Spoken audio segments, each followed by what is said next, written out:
l'origen de l'escola és la legislatura 2007-2011, que des del govern consideren que és necessari crear un espai de reflexió i un espai de compartir també experiències entre el conjunt de professionals que treballen en l'àmbit de serveis socials aquí a la comunitat autònoma.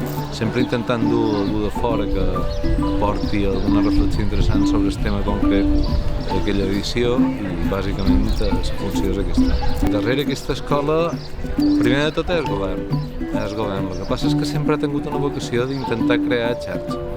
O sigui, els mateixos projectes d'escola sempre s'han configurat a partir d'experiències que s'estan desenvolupant en el territori de la comunitat autònoma i per tant ho hem fet sempre en col·laboració amb la universitat, amb col·legis professionals, amb entitats del tercer sector, amb administracions locals, amb els consells insulars i amb un pes també específic de l'Ajuntament local.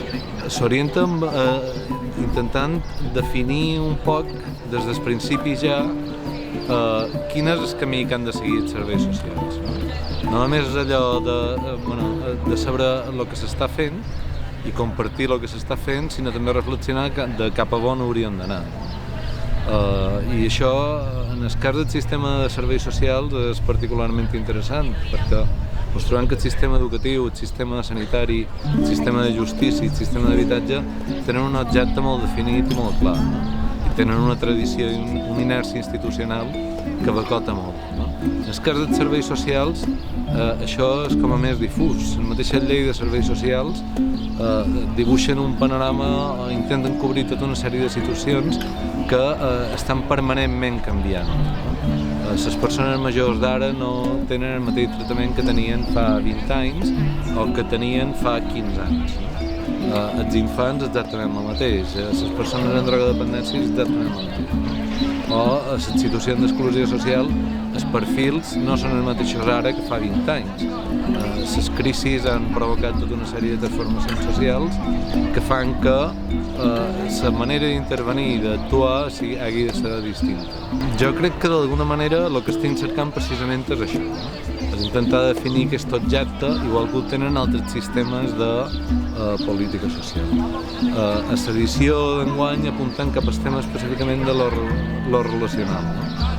Probablement sigui una fita o un filó en el que hàgim de gratar i intentar veure com podem desenvolupar un sistema que actuï precisament sobre aquest fet concret, que és un fet natural de l'àmbit social, que és interacció.